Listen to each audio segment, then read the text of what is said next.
Hello and welcome friends, आपका अपना और प्यारा यूट्यूब चैनल राज क्लास के एक और बेहतर वीडियो में आपका स्वागत है। इस वीडियो में हम बात करेंगे बिहार बोर्ड क्लास 10th के जो विद्यार्थी है इस बार 2023 में जो एग्जाम देने वाले हैं उन्हीं के लिए वीडियो बहुत बहुत महत्वपूर्ण है।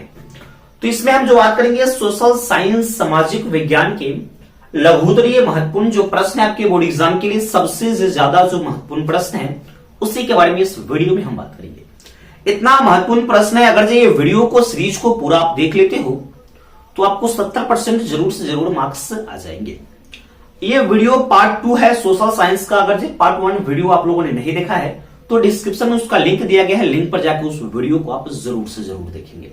ठीक है, तो पार्ट 2 वाले वीडियो हम 11 से लेकर 20 तक प्रश्न के बारे में बात करेंगे, पूरा डिटेल करके आपको समझाएंगे, पूरा देहाती भाषा में लॉजिक वे में। यहां पर होता है कि सर हमको ये प्रश्न याद ही नहीं है लेकिन इसका आंसर हम लिखे कैसे। तो मेरे भाई वह भी चीज, वो भी ट्रिक मैं, वो भी कॉन्सेप्ट मैं आपको समझाऊंगा। आपको ये प्रश्न का उत्तर नहीं याद है तब पर भी आप पूरे के पूरे प्रश्न को एकदम अच्छी प्रकार से लिख कर और आएंगे और आपको बेहतर से बेहतर नंबर आएगा मेरे दोस्त। उस सब चीज को हम डिटेल करेंगे इस वीडियो में। वीडियो को पूरा हमारे साथ अगर से पूरा एंड तक देख लेते हैं, अंतिम तक, तो आपको पूरा समझ में आ जाएगा। यह जो प्रश्न है ये बहुत सारा क्वेश्चन में book model set simple paper internet पर जो जारी मॉडल पेपर है सभी को अध्ययन करने के बाद इस तरह के प्रश्न को हम यहाँ पे आपके लिए सिलेक्ट करके बनाकर आपके लिए लाए हैं जो आपके लिए सबसे ज्यादा महत्वपूर्ण है मेरे भाई, मेरे प्यारे विद्यार्थी। तो चलिए हम प्रश्न को बारी बारी से समझते चलेंगे, समझाते चलेंगे आपको। पहला नंबर जो प्रश्न आता है कि विश्व बाजार क्या है, विश्व बाजार किसे कहते हैं। अगर जिसको यह क्वेश्चन का आंसर याद है उसके लिए तो कोई दिक्कत नहीं है, तो विश्व, लेकिन जिसको याद नहीं है मेरे भाई उसके वह बच्चा, वह विद्यार्थी इस प्रश्न का उत्तर किस तरीका से देगा उस चीज को भी समझ लीजिएगा। जिसको याद हो तो अपने याद हो उसको लिख लेंगे, लेकिन जिसको नहीं याद है कि विश्व बाजार क्या होता है तो आप इसके बाद से समझेंगे, थोड़ा बहुत पढ़े भी होंगे। विश्व का मतलब कि पूरा देश और बाजार के मतलब कि विश्व का एक बाजार लगता हो, वही चीज है ना। तो विश्व का बाजार कहने का मतलब क्या है अगर समझिएगा, छोटी सी गांव से समझेंगे। अगर से आपके गांव में एक छोटा सा बाजार लगता है तो वहां पे कौन कौन सा सामान मौजूद रहता है, यानी आसपास के 4-5 गांव का में जो सामान उपलब्ध होता है, जो हमारे मार्केट में नियरेस्ट नजदीकी जो हमारे मार्केट है, नजदीकी शहर, वहां पे जो सामान उपलब्ध होता है उसी चीज वही सामान हमारे इस छोटे से बाजार में उपलब्ध हो पाता है। यही बात है, इस चीज को समझिएगा, आपको पूरा आएगा मेरे भाई समझ में। कि देखिएगा जैसे कि आप पेठिया जिसको खाते हैं हम लोग, पेठिया में कौन कौन सामान आएगा जो आपके, अगर जो आपको बिहार से है, कोई जो जिला है, हम लोग बिहार से, मुजफ्फरपुर जिला है, तो मुजफ्फरपुर में जो सामान मिलता है वह सामान हमारे आस पास के जो पेठिया लगता है उसमें वह सामान मिल जाएगा आराम से। ठीक है, तो वही है कि हमारे जो आसपास 5 गांव में जो सामान उपजता है वो हमारी इस पेठिया में निकलता है, बिकता है, हमको आराम से उपलब्ध हो पाता है। तो इसको हम कहते हैं कि हाँ कोई पेठिया फेमस होता है कि हाँ उस पेठिया में जाएंगे तो हमको वह सामान जरूर मिलेगा, मिल जाएगा।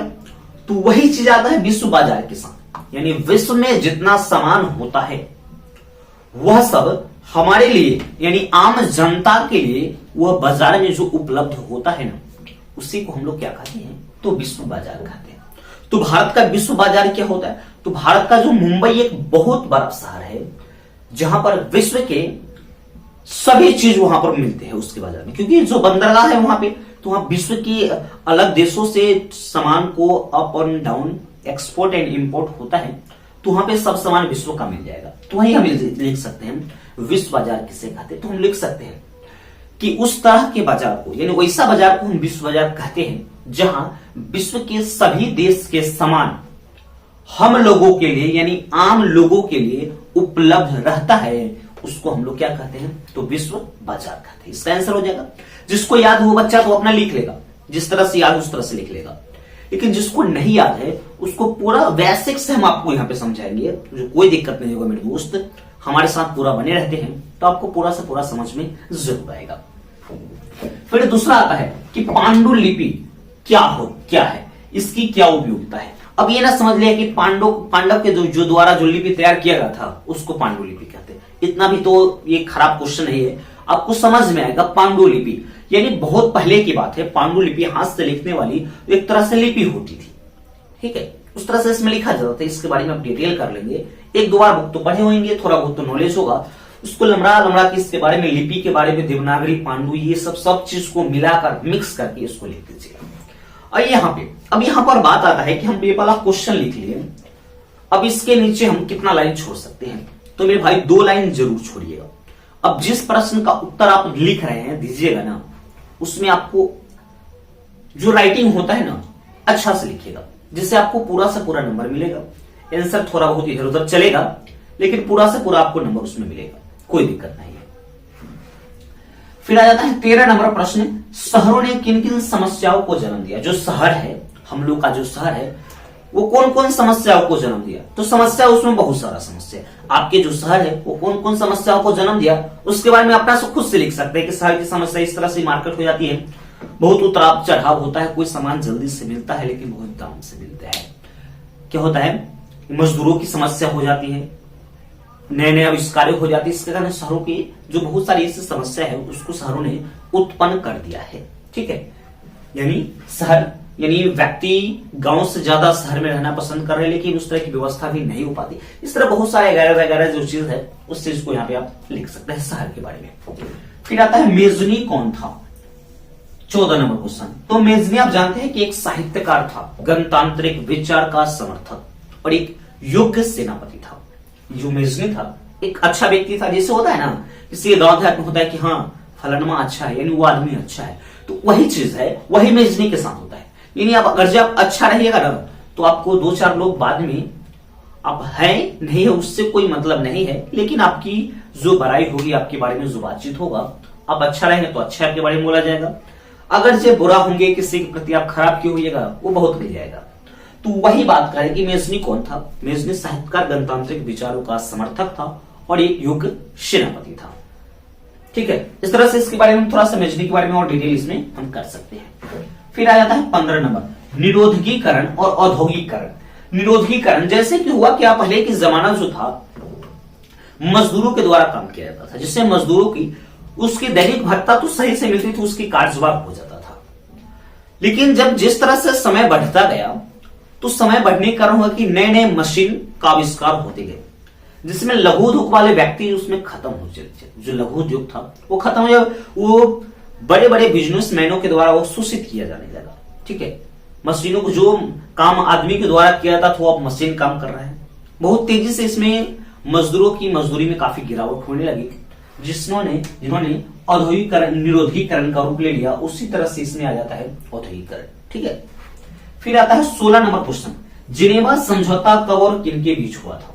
यानी जिनेवा समझौता के बारे में हो गया था, क्या किन के बीच हो गया था? यह सब जो प्रश्न मैं आपको बता रहा हूं ना, बहुत सबसे ज्यादा मेरे भाई महत्वपूर्ण प्रश्न है आप सबों के लिए। जो 2023 में इस बार एग्जाम दे रहे हैं हमारे विद्यार्थी, छोटे भाई छोटे बहन, उन सब के लिए सबसे ज्यादा मैं आपको गारंटी देता हूं। और इसका जो ऑब्जेक्टिव का पीडीएफ हम टेलीग्राम ग्रुप में आपको भेज देंगे।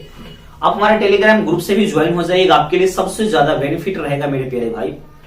और पूरा डिटेल करते हुए आपको चलेंगे यह, क्योंकि यह जो प्रश्न है ना, बहुत परिश्रम करने के बाद आपका book, question bank, simple paper model से जितना सारा बुक है सबको हम लोग यहाँ पे अध्ययन किए हैं। हमारी जो टीम है इसमें जुड़कर हम लोग यहाँ पे काम करके और आपके लिए इस तरह के प्रश्न हम लोग यहाँ पे ढूंढ कर लाए हैं, जिससे जो बच्चा नहीं भी पढ़ा होगा, पूरा साल भर नहीं मेहनत किया होगा, यह 20 से 25 दिन अगर जे अच्छा प्रकार से मेहनत कर लेता है तो उसको बहुत अच्छा नंबर आ जाएगा, अपने एग्जाम में बहुत बेहतरीन नंबर ला सकता है, ठीक है मेरे भाई। चलिए, तो अगला नंबर क्वेश्चन है, गिरमिटिया मजदूर किसे कहते हैं? अब गिरमिटिया मजदूर, बंधुआ मजदूर जो होता है ना, वो छोटा नागपुर के पठार से लिया जाता है, उसको बुलाया जाता है। और गिरमिटिया जो मजदूर है उससे बहुत काम कराया जाता था पहले के जमाना में। जो बिहार से गिरमिटिया मजदूर एक तरह से आते भी है और इसकी दैनिक भत्ता भी कम मिलता था। इस तरह से गिरमिटिया मजदूर पर भी बहुत शोषण किया था। गिरमिटिया मजदूर के बारे में आप लोग इस तरीके से लिख सकते हैं दोस्त, कोई दिक्कत नहीं होगा। आपको पूरा 2 नंबर से 2 नंबर लघुतरी प्रश्न जो 2 नंबर वाले होते हैं ना, पूरा का पूरा नंबर मिलेगा। फिर आता है खूनी रविवार और अक्टूबर क्रांति। तो खूनी रविवार जो है 1905 ईस्वी में सेंट पीटर्सबर्ग के महल की ओर लोग रोटी दो नारे के साथ जा रहे थे। होता है ना, कोई आदमी का विरोध करना होता है तो बहुत सारे आदमी वहां पे झुंड बनाकर, जिसको हम कहते हैं इकट्ठा होकर जाते हैं, वहां पर प्रदर्शन करते हैं कि यह बात गलत है, इसको रद्द कीजिए, दूसरी चीजों को आप चालू कीजिए, जो सभी जनता के लिए, सभी व्यक्तियों के हित के लिए होगा, उस चीज को वैलिड कीजिए। तो वही हुआ था 1905 ईस्वी में एक ऐसी क्रांति की शुरुआत की गई थी जो सेंट पीटर्सबर्ग के महल की ओर लोग रोटी दो नारे के साथ उस तरफ प्रदर्शन करते हुए चलते गए। तो उस पर कुछ निहत्थे लोगों ने, यानी कुछ लोगों ने इन निहत्थे लोगों पर लाठीचार्ज कर दिया, झगड़ा कर लिया उससे, जिसमें बहुत सारे मजदूर मारे गए। उसी को खूनी रविवार के नाम से, क्योंकि वह दिन एक रविवार का दिन था जिसको खूनी रविवार के नाम से हम लोग जानते हैं, यही खूनी रविवार का। आप यहाँ पे लिख सकते हैं, अपने बारे में थोड़ा सा उसको डिटेल करके लमड़ा के जो होता है ना, उस सब चीज को लिख लीजिएगा ना, आपको अच्छे प्रकार से पूरा नंबर मिलेगा। फिर आता है उसी तरह से एक रॉलेट एक्ट आया। तो रॉलेट एक्ट कानून बहुत खतरनाक कानून था। तो रॉलेट एक्ट था क्या? तो रॉलेट एक्ट होता है ना, जहां अभी जो हम कहते हैं राष्ट्रपति शासन लागू लग गया, या 144 धारा जो लागू हो गया, वही है एक तरह समझिए रॉलेट एक्ट। उससे भी खतरनाक रॉलेट एक्ट था। जैसे कि रॉलेट एक्ट था कि किसी व्यक्ति को पकड़ सकता था, किसी समय पकड़ सकता था बिना वारंट के, किसी को ठुकाई पिटाई एकदम धूम धड़का एकदम डीजे बजा के पीट पाट देना है और चल जाना है, उसको पकड़ के भी ले जाता था। रॉलेट एक्ट बहुत खतरनाक नियम था उस समय के। किसी पर आपको अगर जब संदेह होता है कि हाँ ये व्यक्ति कुछ अजीब सा लग रहा है, आपको पकड़ के ले जाता था, पहले खूब धुलाई खूब ठुकाई करता था, उसको पिटाई उटाई बिना वारंट के। कोई इसका उसका रिपोर्ट आपको दिखाना नहीं था कि हाँ आप किस तौर पर इसको वारंट से, यानी किस तरीका से आप इसको, किस जुल्म में इसको आप ले जा रहे हैं, मार रहे हैं, उस समय कुछ दलीलें पेश नहीं किया जाता था, उसको खूब पिटाई किया जाता था और संदेह होता था तब उसको। ठीक है, बहुत खतरनाक नियम था रॉलेट एक्ट उस समय। फिर आता है लास्ट नंबर, जो क्वेश्चन आता है 20 नंबर, लॉर्ड लिंटन ने आंदोलन को गतिमान कैसे बनाया? तो लॉर्ड लिंटन एक महान व्यक्ति थे, वो आंदोलन को गतिमान बनाते थे, लोगों में उत्साह भरा करते थे। इस चीज के बारे में लिख सकते हैं, लोग को उत्साहित करते थे अपने माध्यम से या अपने लेखनी के माध्यम से। होता है ना, बहुत सारे लोग होता है कि वह अकेले किसी जंग को जीत नहीं सकता है कोई आदमी। जैसे हमारा जो देश था, जो हमारे भगत सिंह जी थे जब जेल में थे, तो वैसे क्रांतिकारी शब्द लिखा करते थे कि जो भारतवासी पढ़ने के बाद खुद आक्रोशित, खुद मोटिवेट होकर देश को आजाद कराने के लिए अपने सब चीज को तत्पर किए। वैसे ही लॉर्ड लिंटन थे, अपनी एक क्रांतिकारी, इस तरह से क्रांतिकारी शब्द लिखा करते थे जिससे व्यक्ति अपने आप में उत्साहित में आकर, और उस तरह में जो उसका आंदोलन था उसमें उन्होंने गतिमान प्रदान कर दिया। मेरे दोस्त, मेरे भाई, ये हम आपको ये वीडियो जो सेकंड है, इसमें 10 प्रश्न को पूरा डिटेल करके हम आपको समझाते हैं। इस तरह से लगातार वीडियो आपको मिलते रहेंगे मेरे दोस्त, पूरा अच्छे प्रकार से आपको समझ में आ गया है। इसमें किसी प्रश्न में अगर दिक्कत होगा तो हमें कमेंट सेक्शन में कमेंट जरूर कीजिएगा। आप हमारे टेलीग्राम ग्रुप में जल्दी से जल्दी ज्वाइन हो जाइएगा, क्योंकि जितने भी महत्वपूर्ण प्रश्न, क्वेश्चन आंसर है, उस चीज को हम अपने टेलीग्राम ग्रुप में डाल देंगे, जिससे आपके बोर्ड एग्जाम के लिए सबसे ज्यादा महत्वपूर्ण रहेगा और कोई दिक्कत नहीं होगा मेरे दोस्त।